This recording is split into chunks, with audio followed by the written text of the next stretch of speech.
தொடர்ந்து செய்தியாளர் ஹரிதாஸ் இணைகிறார். ஹரிதாஸ், புதிய தலைவருக்கான போட்டியில் நான் இல்லை அப்படின்னு அண்ணாமலை சொல்லியிருக்காரு. அதே நேரத்தில் இந்த கட்சி விவகாரம் பற்றி அண்ணாமலை சொன்ன மற்ற விஷயங்கள் என்ன?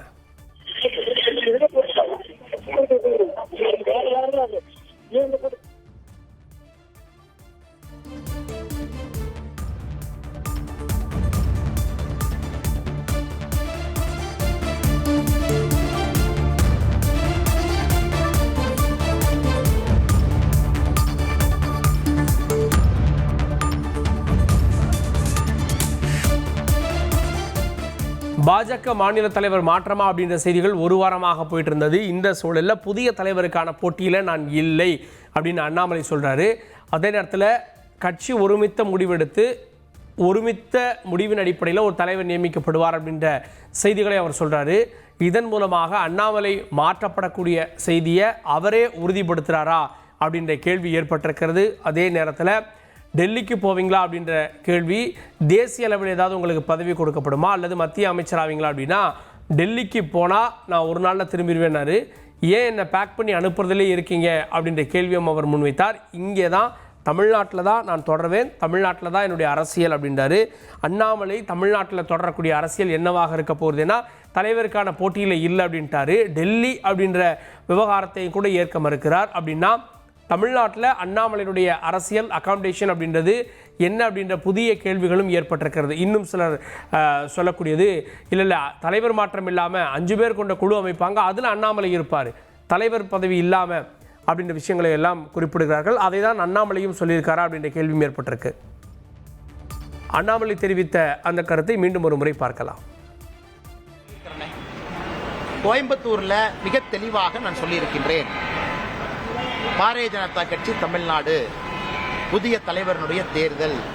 டெல்லியில் நான் போய் சந்திச்சுட்டு வந்த பிறகு நான் பேசின பேட்டிக்கனார். அதே நேரத்தில் குறிப்பாக எப்படி 2026 தேர்தலை அணுகப் போகின்றோம் என்பதையும் கூட ஓரளவுக்கு வெளிப்படையாக நம்ம சொல்லியிருக்கிறோம். இதற்கு மேல நான் கருத்து சொல்ல விரும்பலீங்கன்னா, அன்னைக்கு பேட்டியில் அவ்வளவு விலாவரியா நான் பேசியிருக்கிறேன். அதனால் புதிய தேர்தல், புதிய தலைவருக்கான தேர்தல் விரைவில் நடக்கும். அதை நீங்க பாருங்க. அதுக்கப்புறம் பத்திரிகையாளர் சந்திப்பில் நான் விலாவரியா பேசுறேன். இங்க தலைவர்கள் யாரும் போட்டி போடுவதில்லைன்னு. பாரதிய ஜனதா கட்சியில தலைவர்களுக்கு போட்டி எல்லாம் கிடையாது. எல்லாரும் சேர்ந்து ஒரு தலைவரை தேர்ந்தெடுப்போம், அவ்வளவுதான். இதுல போட்டி எங்க வந்துச்சு? அதனாலதான் தலைவர் போட்டியில் நான் இல்லைன்னு சொன்னேன்.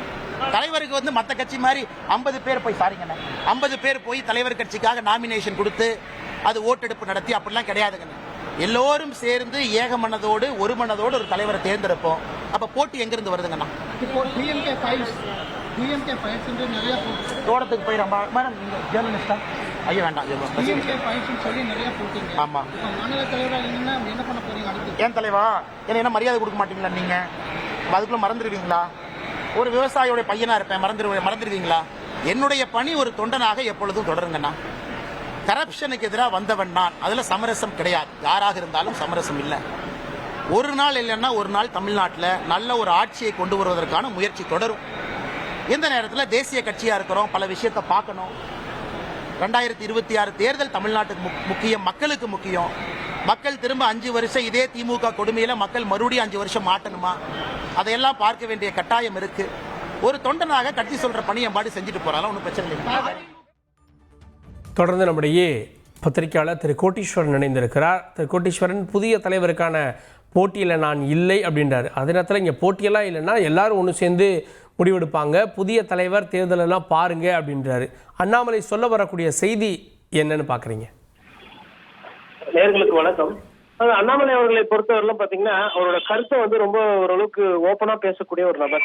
அப்போ அதன் அடிப்படையில் இதை பார்க்கும்போது போட்டியில நான் இல்லை அப்படின்னா அவருக்கு அடுத்த வேற ஒரு புதிய தலைவர் போட போறாங்க அப்படின்றது அவருக்கு கிட்டத்தட்ட தெரியப்படுத்திருக்கலாம். இல்ல அவரே அந்த போட்டியில இருந்து விலகுறாரு அப்படின்றத நம்ம ஃபர்ஸ்ட் இங்க புரிஞ்சுக்கணும்.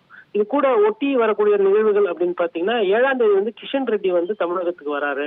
அதே மாதிரி அமித்ஷா அவர்களும் தேர்தல் எந்தெந்த மாநிலத்துக்கு வர இருக்கிறதோ அந்த மாநிலத்துல சுற்றுப்பயணம் செல்ல இருக்கிறாரு. பிரதமரோட வருகையும் தமிழகத்துல இருக்கு. அப்போ இந்த டாட்ஸ் எல்லாம் நீங்க கனெக்ட் பண்ணி பார்க்கும்போது அண்ணாமலை அவர்களுக்கு அந்த காலம் என்பது முடிந்து விட்டது. மாநில தலைவராக நீடித்து வந்த காலம் என்பது முடித்தது. எல்லா மாநிலத்திலையும் மாத்திக்கிட்டு இருக்காங்க. இது மேபி வேற எதனா போஸ்ட் கொடுக்கலாம் அவங்களுக்கு, இல்ல எலிவேஷன் கொடுக்கலாம், இல்ல ராஜ்யசபாக்கு எடுத்துட்டு போகலாம், பிஜேபிக்கு மல்டிபிள் ஆப்ஷன்ஸ் இருக்கு. பட் தமிழகத்துல மாநில தலைவர் அப்படின்றவங்க அதிமுகவோட இணக்கமா செயல்படக்கூடிய ஒரு தலைவரை வந்து தேர்ந்தெடுக்கணும் அப்படின்ற அந்த பிரச்சனை பேசுபொருள் தீவிரமாக இருக்கிறது. அதனுடைய உச்சமாக அண்ணாமலையே கிட்டத்தட்ட நான் அந்த போட்டியில இல்ல அப்படின்றத வந்து கொஞ்சம் ஒரு மெல்லினமா அவர் வந்து தெரியப்படுத்துறாரு நமக்கு. நன்றி திரு கோட்டீஸ்வரன். கூடுதல் விவரங்களை பார்வைகளை பதிவு செய்ததற்கு நன்றி. தொடர்ந்து நம்முடைய மூத்த பத்திரிகையாளர் திரு பிரியன் இணைகிறார். திரு பிரியன், புதிய தலைவருக்கான போட்டியில் நான் இல்லை, நான் டெல்லி எல்லாம் போக மாட்டேன், நான் தமிழ்நாட்டு அரசியலில் தொடர்வேன் அப்படின்றாரு. அண்ணாமலையுடைய ஆவல் ஆசை அப்படின்றது இதில் என்னவாக இருக்கிறது? தமிழ்நாட்டு அரசியலில் தொடர்வேன்றாரு, டெல்லி போக மாட்டேன்றாரு. உங்களுடைய பார்வை என்ன? பாஜக தலைமையை பொறுத்த மட்டும் அண்ணாமலையை வந்து அவங்க நீக்கிறதுன்னு முடிவு பண்ணிட்டாங்க. அதிமுகவோட கூட்டணி வைக்கிறது கிட்டத்தட்ட உறுதியாகிவிட்ட நிலையில் அண்ணாமலையை வைத்துக் கொண்டு கூட்டணியை வந்து ஒரு கட்டுக்கோப்பாக கொண்டு செல்ல முடியாது என்று பாஜக தலைமை நினைக்கிறது. அதுதான் வந்து அஇஅதிமுகவும் அதுதான் வந்து பாஜக சொன்னாங்க, நீங்க அண்ணாமலையை நீக்கினாதான் வந்து நம்ம கார்டியலா ஒர்க் பண்ண முடியும்னு. ஆனா அண்ணாமலை வந்து அவர் மேக்சிமம் ட்ரை பண்ணி பார்த்தாரு. அதிமுக கூட்டணியை வேண்டான்னு ஃபிகர்ஸ் எல்லாம் கொடுத்தாரு, டேட்டா எல்லாம் கொண்டு கொடுத்தாரு, பழனிசாமிக்கு செல்வாக்கு இல்லைன்ற விஷயங்கள்லாம் கொண்டு வச்சாரு.